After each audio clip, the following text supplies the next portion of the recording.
but in Nigeria.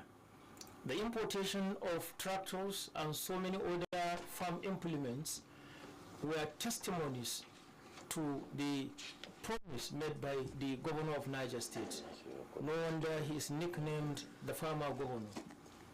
And this morning, we have in the studio with us officials of the Niger State Agricultural and Mechanization Development Authority, NAMDA, who are in the studio to shed more light on the agricultural activities, looking at the fact that the rainy season has set in and farmers all over Niger State are already back to the farm.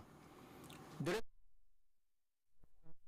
one of the many systems of farming, and the newest, of course, is the dry season farming, which we have seen the executive governor of Niger State had initiated. And with the rainy season setting in now, a lot of Niger State have great expectations on the government to match its promises and to ensure that farmers enjoy agricultural activities in this rainy season. And this morning I have with me the Managing Director of NAMDA, Alhaji Mohammed Ali Baba, who is here with his team of executive directors. Rilwani Ibrahim, he's the Executive Director of Operations. I also have Malam Hamza Musa Zago, he's the Executive Director of Administration. We also have Malam Idris Suleiman, he's the Information Officer, and any moment from now, the Deputy Director Extension Services, NAMDA, will be with us.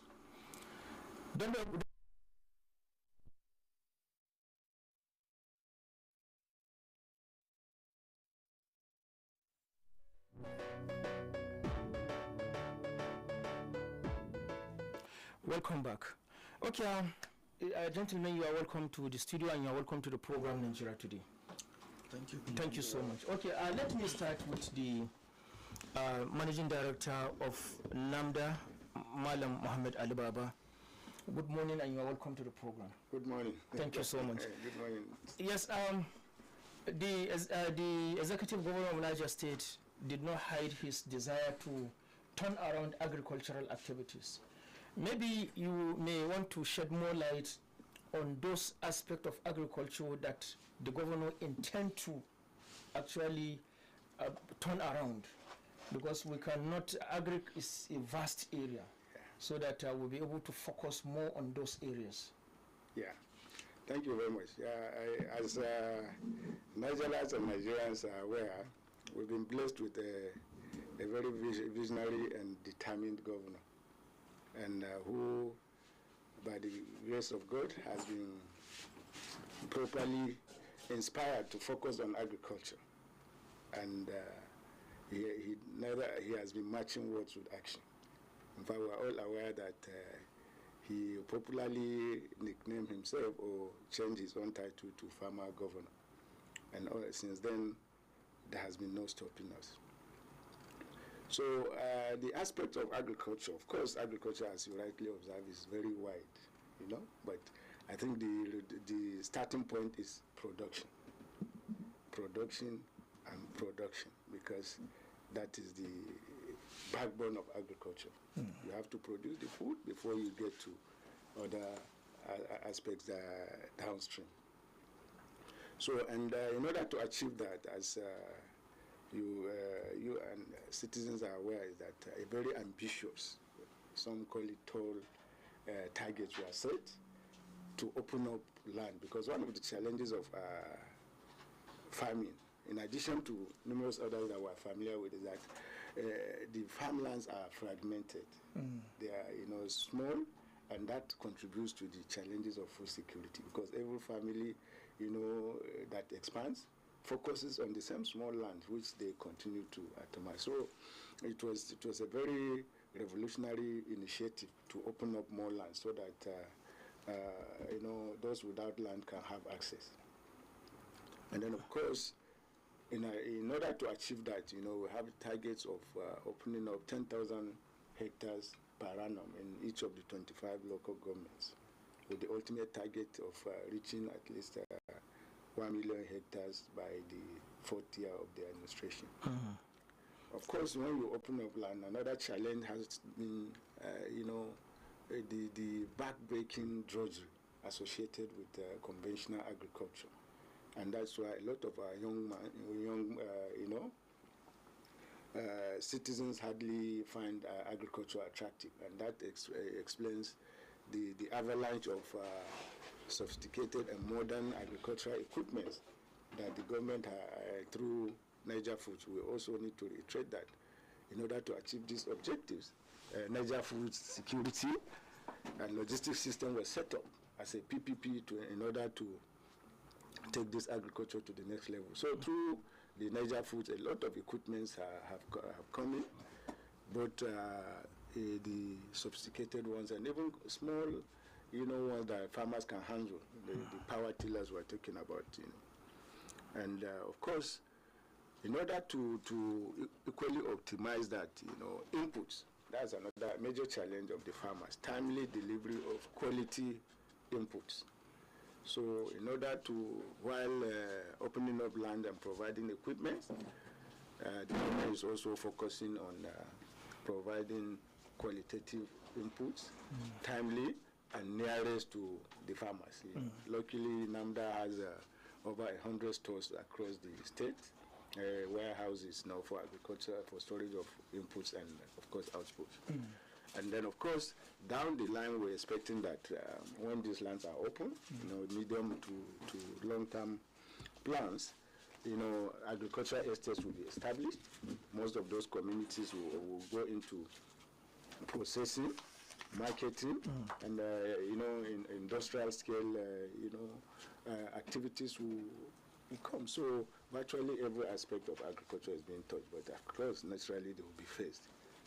Land preparation, timely delivery of qualitative inputs, financial support for our farmers, because as we go into the details, you realize that the template we have equally includes, some monthly stipends to enable the farmers get to the farm, and then, of course, pay labor and other logistics.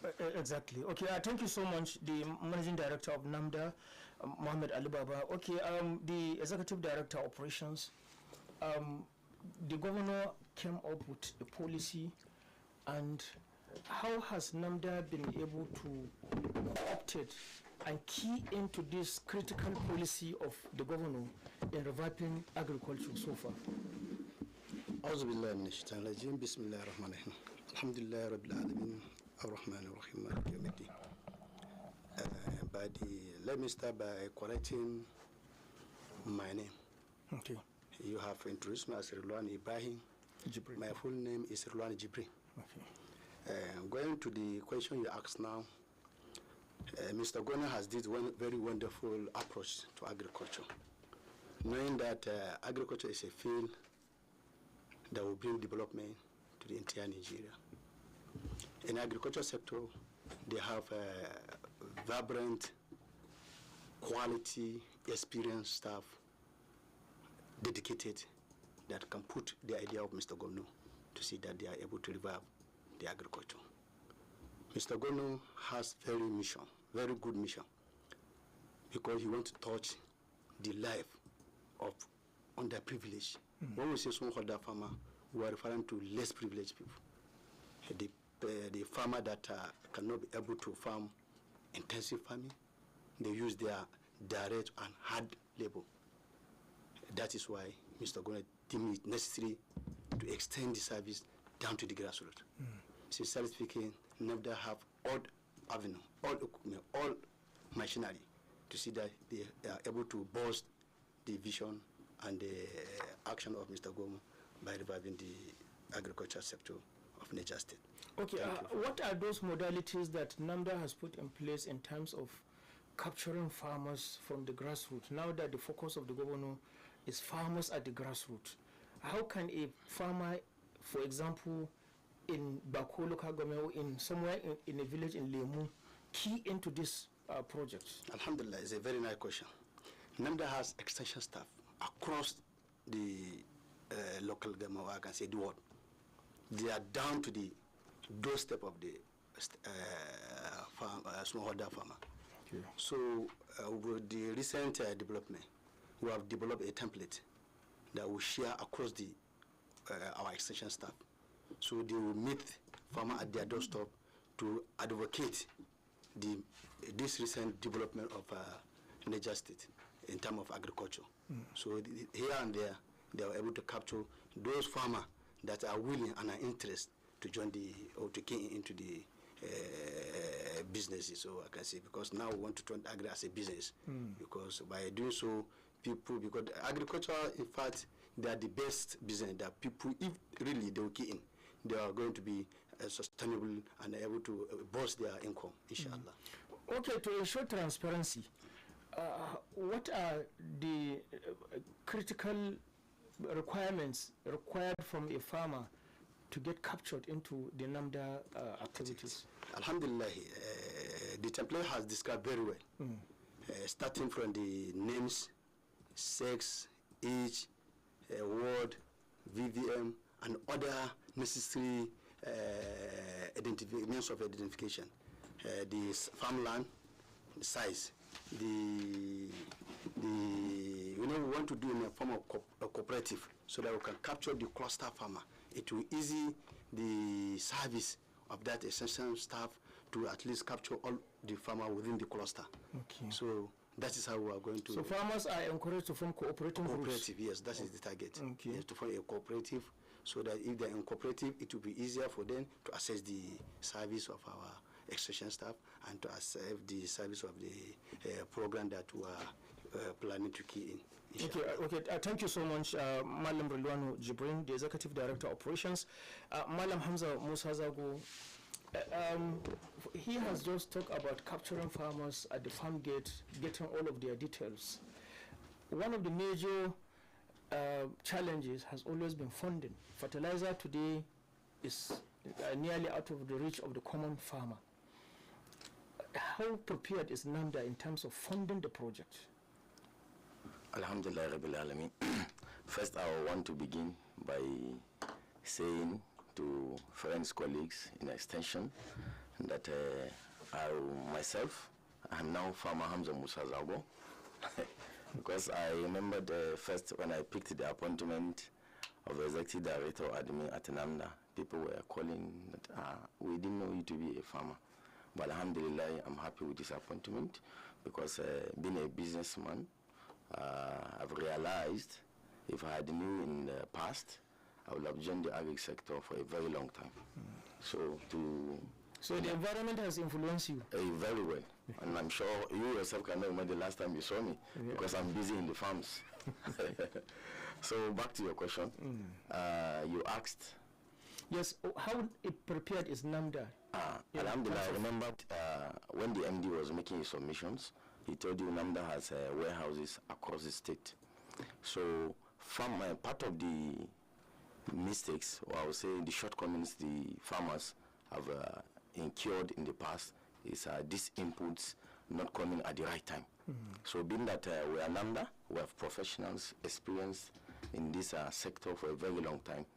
Before signing the MOU, these were the things we brought up to the government to see that these farm inputs do not just come to the NAMDA headquarters, but get across the whole state. And I'm assuring you the inputs are ready in our stores, and very soon the farmers will start receiving these inputs because we are cautious of the time. We know the rainy season is here. Being that we have extension agents and directors, we know agriculture is time bound. It's time bound. So when these inputs don't get to these farmers, mostly it affects production. So with these warehouses we have across the state, these inputs will not just be here, but we are spreading them across.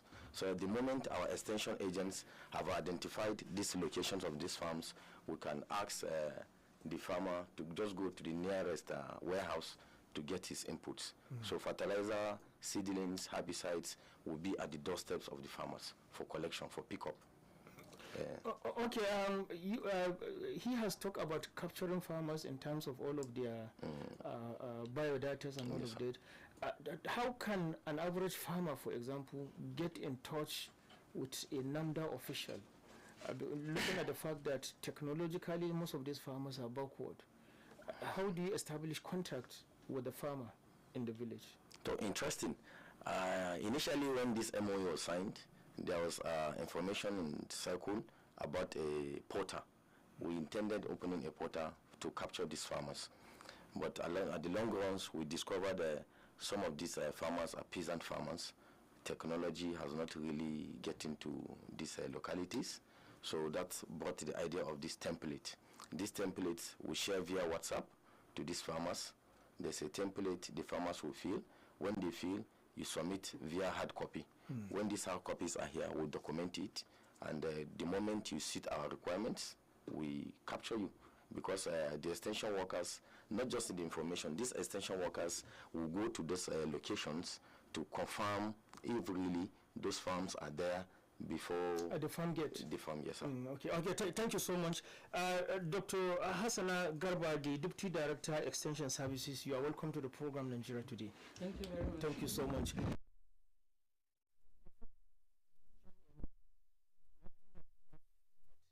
Elaborately explain what NAMDA is doing and how NAMDA has keyed into the policy of the former Governor Umar Mohamed Bago. And the last speaker, Hamza Musa Zago, the Executive Director Administration, had talked about extension services. But so far, what are those seeming achievements that you have recorded in terms of extension services that you have rendered from NAMDA to the farmers at their farm gate? Thank you very much. Good morning, everyone. Good morning, listeners. We've been doing it, as we all know. Part of this program is going to be this radio program. It's a very wonderful program to the farmers, because farmers always listen to the radios. And we've been carrying out a lot of farming activities in the radio, TV, and we have extension agents across the local government who have direct contact with the farmers. So you see, for us, or for agriculture to move forward, these are the food soldiers, the extension agents, which are inbuilt in the extension department. So they are at the grassroots, leading the farmers, educating the farmers, and then taking this farming as a business. It is no longer on a sustenance basis. We know what is happening now, the food crisis. So there are a lot of technology on the shelf which our extension agents are stepping it down to the farmers. Yes. Thank you very much. Okay, thank you so much. Okay, let me come back to the managing director. You've heard your directors have explained elaborately what NAMDA has been doing all along, and one of the major issue now is for the farmers, looking at the fact that the rainy season has set in already, and farmers need to go to the farm. They needed this fertilizer now and not tomorrow. How prepared is NAMDA in terms of distributing all of these things in good time? Yeah, agreed. The season is almost fully established now. So, but one of the innovations we brought to this, in the light of this time, is that this activity, this partnership is demand-driven. So it's what the farmer needs at this point in time. Because we wouldn't say because we are starting late, we'll wait till the next time. Because we know, just like you highlighted, the cost of these inputs have beyond the roof. So beyond the average farmer. So now, at whatever stage we meet the farmer, that is where we assist him. So this template we were referring to, which we expect their leaders, because it's easier for coordination and supervision to adopt the cluster approach. So under this template, every farmer in that group will indicate what he actually required at this point in time. Because maybe the demands may differ. Yeah, okay. Thank you. Okay. And part of the challenges of the past is that you give the same thing to everyone, and that is why a lot of them end up in the market. Now we want it to be strictly demand-driven. What the farmer wants, because one thing we need to point out that this is not a dash. It's not free. Niger Foods, the main partner in this respect, it's a private enterprise. So they source these funds from commercial banks. tremendously with the back, of course, with the backing of the state governor standing as a guarantor. So these funds are sourced commercially. So it's not meant to be frittered away. It's not a gift. It's not a dash. So, and that's why we're encouraging farmers to only ask for what they need at whatever point in time. For instance, those of them that have planted no longer require seeds. They don't need land preparation. What they critically need will be agrochemicals and fertilizer. Exactly. So, and the major challenge we will now have is what's stopping the farmer accessing is the submission of their requests. Because, like I said, it's demand driven. While we're delivering to stores nearby, by the time we get requests, we will further concentrate on which cluster or which local government or which particular crop require what at whatever point in time. So my clarion call is that for farmers to quickly respond, their leaders should waste no time. And that's why, thank God for technology, they don't have to walk distances. Once they're able to capture this, they will send it via WhatsApp, the copy, and we'll work with that e-copy. For documentation purposes, they will print eventually and sign and submit so that we'll document it. Because the partner bank will use this information to equally open accounts for them. Like I mentioned earlier, part of this package are stipends, to assist them. And they will have to be, the bank will have to, open account, credit their account, and then issue them with the ATM cards that they can use all over the place. So we are urging them, that is our greatest challenge now, is this response. It should be quick, swift. That is why you can now hold us responsible for responding. But as much as possible, we are delivering the inputs to our warehouses so that immediately the records are received, that we won't waste much time before we attend to the farmers. Oh, okay, thank you so much. One other naughty and contentious matter here is the seedling, which you say NAMDA will provide. And it appears there is even no time to have a pilot program for these seedlings to ensure that the farmers are at home with the seedling, looking at the fact that they already have their seedlings that they are used to, and now you are coming up with a new seedling which has a whole new approach probably. And you have talked about the Niger Foods coming in as partners and with loans from the banks and all of that. Assuming the farmer goes to the farm with the new seedling you provided, and maybe the production didn't yield much, who bears the loss? No, one aspect of this is that these farms are insured. There's agric insurance that covers it, and under the agric insurance template, we have what is called area yield insurance. Okay. And under the area yield insurance approach, there are some expected minimum yield that every farm is expected.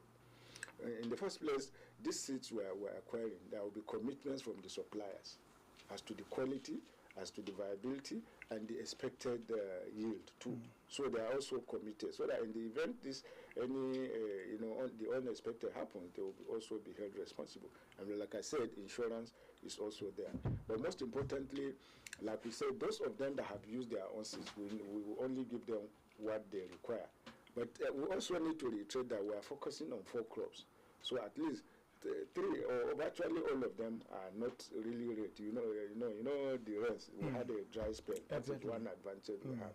So for sesame, soya, and to some extent maize and rice, there's still time for them. So for those of them that have not planted, they will wait for this quality seeds. Like we said, where the partners we are working with are credible seed suppliers, not just any contract. Why I decided to ask this question is because of the soil texture.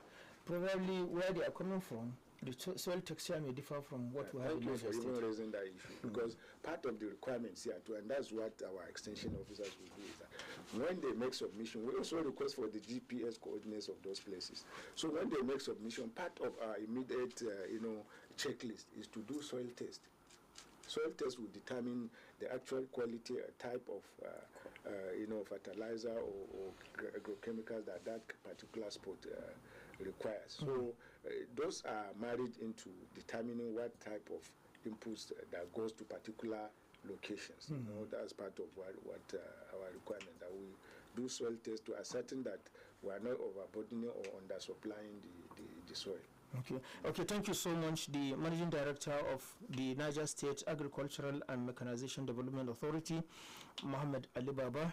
Don't forget that this program is government stewardship, brought to you at the instance of the Senior Special Advisor on Digital Communications and in person of Abdul Baki Usman Ebo. You can join us on this program through the number 09038808883. You can visit our Facebook page on Prestige FM Mina to send in your text messages. You can equally view us live on our YouTube page on Prestigefm91.7mx. And of course, the program remains Nigeria Today. And let me come back to Dr. Hassana Garba. Part of the extension services is what the MD has just explained now, and farmers have to be updated, especially about the new seedlings and all of that. Do you have enough manpower at the grassroots? For example, the farmer somewhere in a village near Lemu, how can he have access to an extension services worker from NAMDA? Thank you very much for this wonderful question. Knowing fully well that most of our extension agents have gone on retirement, exactly. Others are dead, so there's a shortfall of this extension manpower in the field.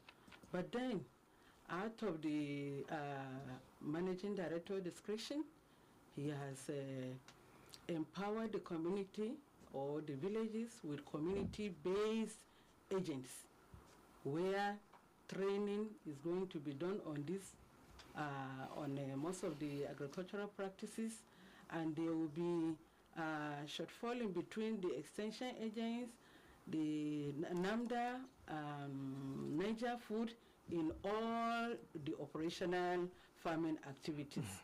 So you see, this particular initiative is done to empower the farmers with a lot of knowledge. And then these agents in the community too are going to serve as much as possible the extension agents, like the extension agents. They are going to work hand in hand with these farmers. So there's going to be a lot of guidance, a lot of monitoring in the field. These community-based extension agents are going to be serving as our own staff. So this will, this will allow bridge the gap between the extension agents and the activities that is going on. Okay. And we are hoping in no time, extension agents will be recruited so as to have enough staff on the field. Okay. Yes, sir. DMD. Yeah, what my doctor is referring to is the fact that we appreciate the paucity of extension personnel, and so we're embarking on some rapid remedial measures. That is what we call the Community Agriculture Extension Volunteer Scheme, whereby we have identified very enthusiastic youth with diploma and NCE that are in situ, resident within their communities, who did not disdain the farming, as a vocation. Despite their certificates, they are still involved in these agricultural activities at the grassroots. So we are targeting at least 3 per ward at the moment, whom we have selected, and they will be trained. Part of it is in order to actually drive home this vision of the governor, we need to get our youth interested in agriculture. So we are seizing this opportunity now to recruit and train these youth. First and foremost, they will be para-extension service provider, like they say, they will bridge the gap, because they will be trained, and then they will be handheld by the existing, extension staff. And of course, even the retired ones, not all of them are tired. A lot of them are still very energetic. So, and there is a proviso for MSME or private extension service provision. So they will handhold these young guys. And then, of course, along with these young guys will also, you recall, we say we're opening up lands. So these guys, even if they don't have lands of their own, they will get access to land. They will also be farmers. We're also training them, as what do you call it, aggregators eventually. Input suppliers will also, that's the intention. You know, a few, about 3-4 streams of income. There will be extension service providers to their parents and their communities. There will be possibly input suppliers, because taking advantage of our stores there. Eventually, they will also train them in aggregation. They will be able to, after harvest, they will be able to serve as agents of either some companies or even neighborhood to aggregate, And then, of course, when it comes to, because down the line there will be community, exchange, they will become community, commodity traders. So, but like I said, we are focusing primarily to ensure that this wide gap in the extension services are quickly, plugged. But most importantly, His Excellency Farmer Governor, to dramatize his emphasis on agriculture, has given a waiver for the recruitment of extension staff. So that process is ongoing between the head of service and the Civil Service Commission. But in the meantime, these young ones will bridge the gap, and then of course they will also be indoctrinated into the agricultural sector. Okay, thank you so much, the MD Namda. Let's pick this call first. Hello, good morning. Good morning, Dr. Bentala. Good morning, sir.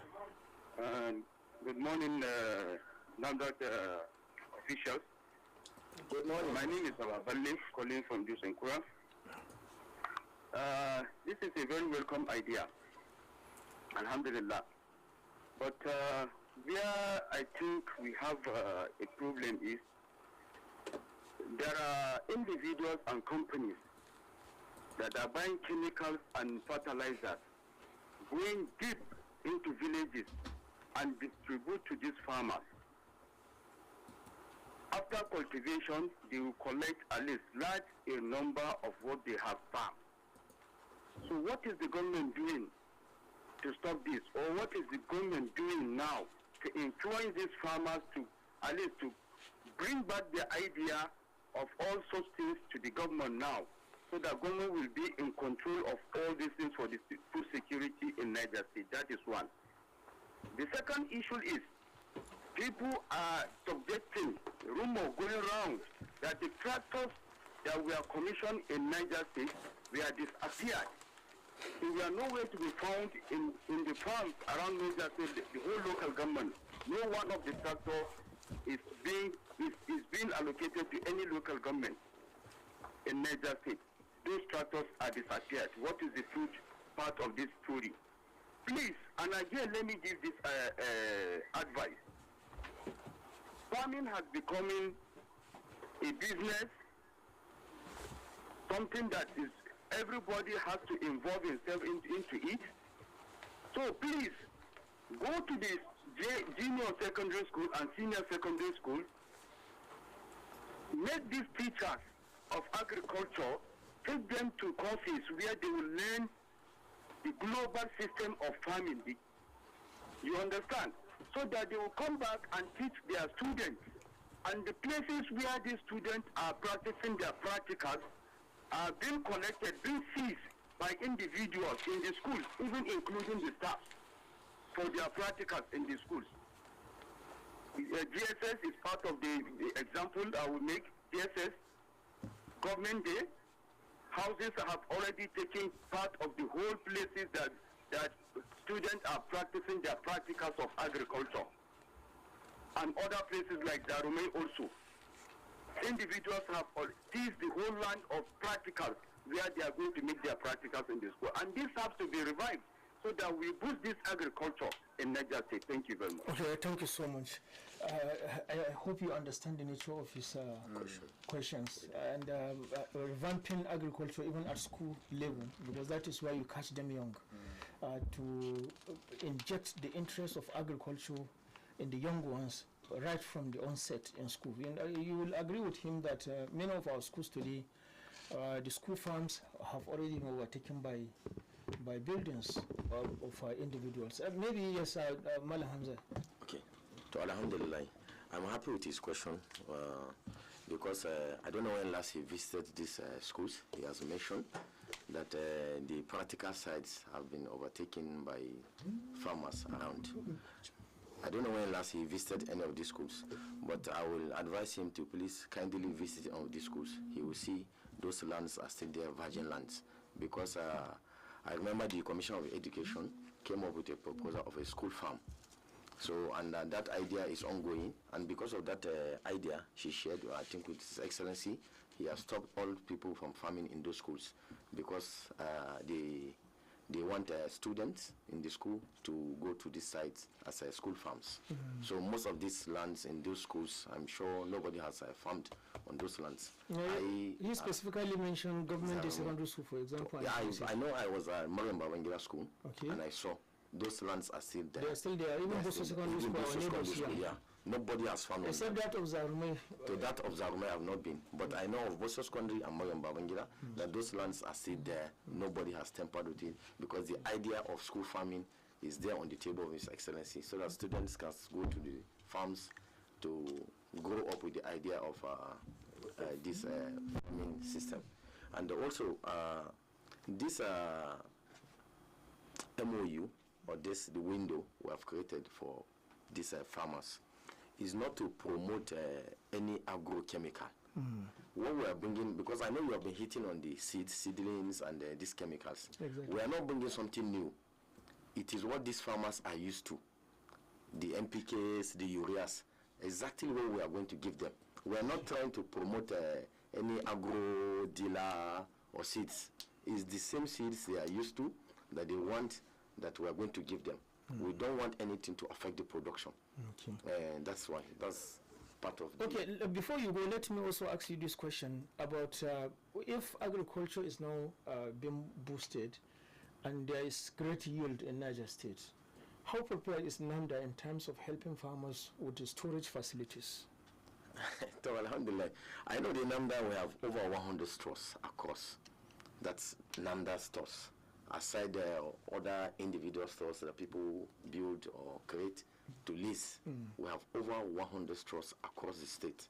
And I'm sure what would take production to these 100 stores, not just something ton, you definitely need thousands of tons before you get these stores filled up to brim. Okay. So we have enough stores to store these productions. Okay, you want to say something? Okay, the PRO, yes. Amanda Midru Suleiman. So thank you very much, Dr. Dantala, and good morning, listeners. With respect to the, with respect to how farmers could be helped, to store their produce,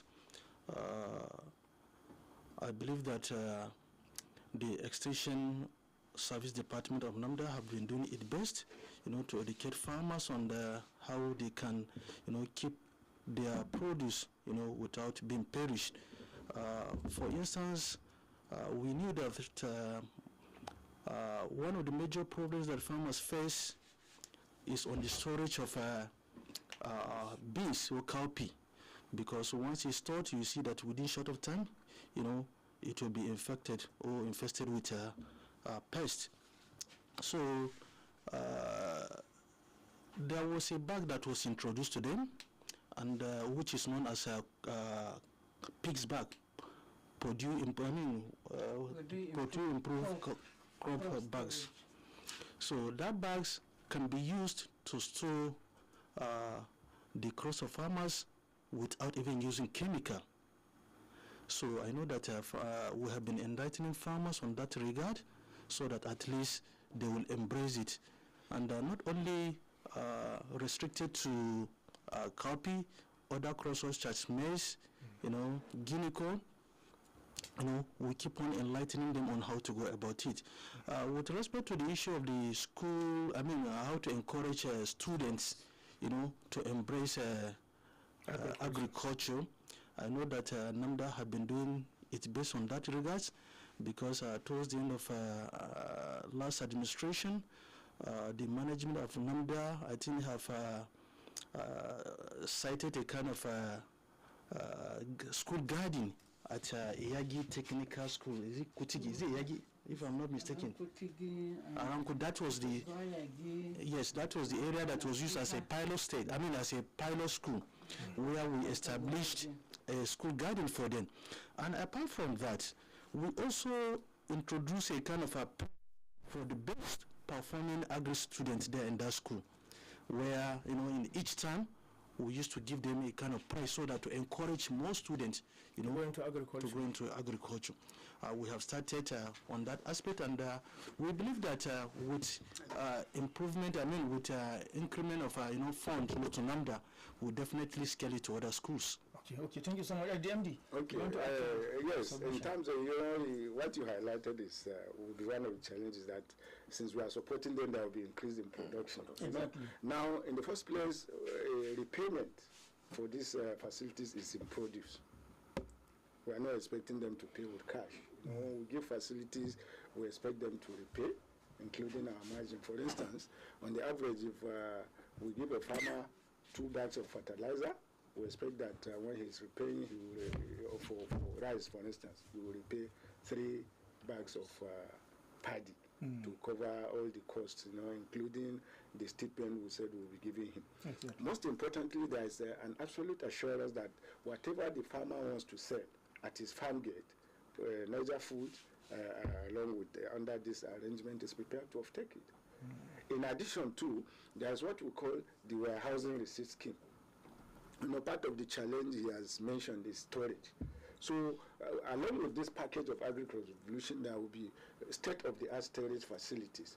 Farmers, rather than to keep them in their barns or in their houses, can store their produce with under this arrangement with Niger Foods. And then, of course, any moment, because some of them, are part of the challenge of this, vicious cycle of subsistence. The farmers are forced to go and dump their produce at harvest. Now they don't have to do that. When you store, you get a receipt, and then that receipt, any moment you want to sell, you only sell at the prevailing market rate. To the Niger Foods has the right to take it from you in any moment you want. So whether when you store, let's say 20, 30 bags, you want to sell only one, Niger Food will provide will take that one from you. In fact, as we go forward too, that receipt we're giving you might be used as a collateral to collect facilities from microfinance banks.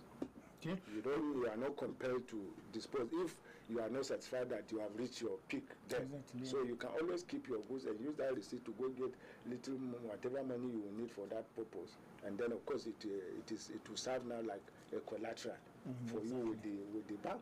So it is at the peak that you want to sell that you can dispose of it, and then of course they will be prepared to buy it off. Okay, thank you so much. We have another caller again. Hello, good morning.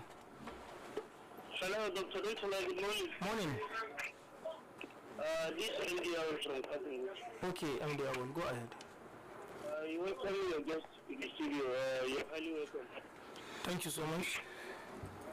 Dr. Dotola, I have 2 questions for your guest in the studio. One of the questions I have is that you can see the mention of these factors, Dotola. I don't know what the government is doing. Those factors are not being distributed to most of our local governments, so that at least most of the farmers become an available. Okay, that is what I'm trying to analyze. But most of the farmers are complaining that they are not having access to those factors. That is what I'm saying.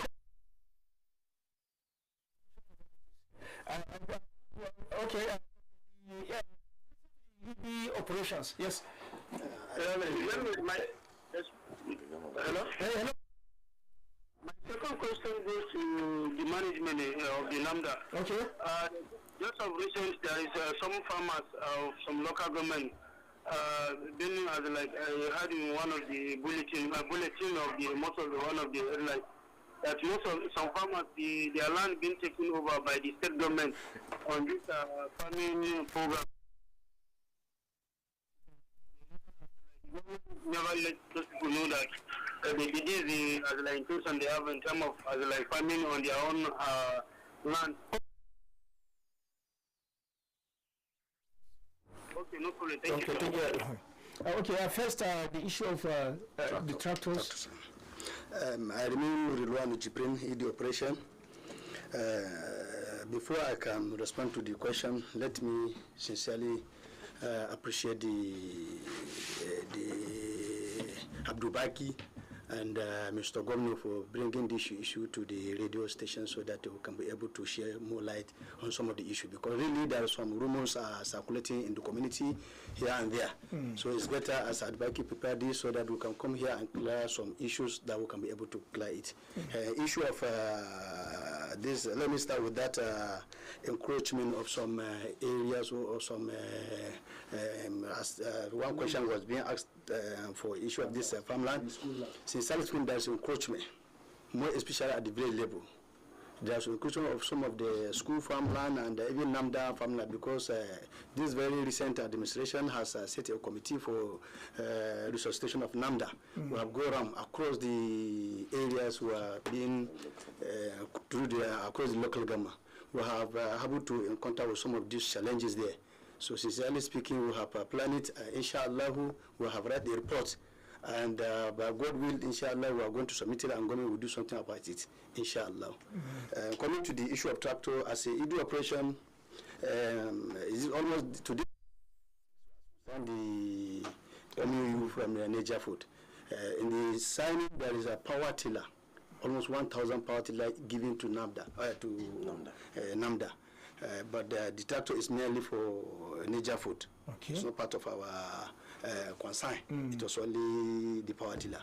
One going there to distribute the power tiller across the 3 zones, because we have allocated down to the zone so that the smallholder farmer can access it there. So when reaching there, sincerely speaking, this person that raised the issue of tractor, that tractor at the airport, well, he's just saying it. I'm from Zone C.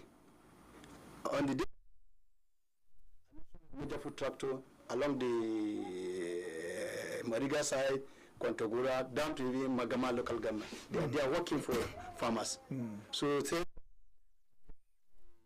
that was why I asked him one last day. Some are the they usually do farm, and every time they will bring it back. Okay. So that's the reason I've seen them there. But not that all of them are there.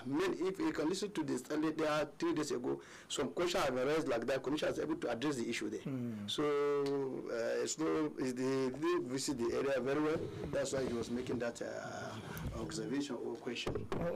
Go back and MD can answer. Okay, the MD. Yes. You know, our time is fast spent. Okay, so one of the things I highlighted was that this thing is demand driven. So where we have part of this, our template includes requirement for tractorization. Because it's a commercial venture, the distribution they are expecting across local government will not happen. Because most of those ones disappeared. So now it will be demand driven. Whatever the services are required, based on our template, which we aggregate, we will direct it to Niger Food, and they will quickly develop, like I told you, a lot of them have already been deployed. Now the issue of lands being taken over, no lands are being taken over. Every land that is being farmed by those farmers will only support those farmers to continue. The lands that Niger Foods is cultivating are mostly grazing reserves, which belong to the government at initial. There was an attempt to actually enter into MOU with communities. So any land you see them farming, it either belongs to the government or is leased by the community. But most importantly, the emphasis for this commercial aspect of agriculture is to open up fresh land. I've just mentioned, we are targeting that in 4 years we'll open up to 1 million hectares. So in fact, farmers that actually require land will have access to it, rather than the government taking over lands from them. They'll actually grant them access to more land.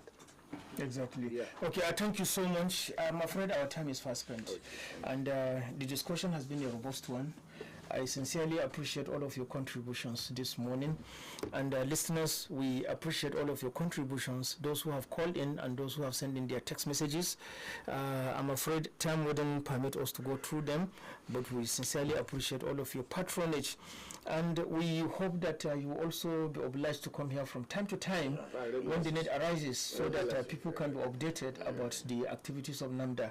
The Niger State Agricultural and Mechanization Development Authority is already on and operational, and farmers need to key in, form cooperating groups, and you can easily be captured.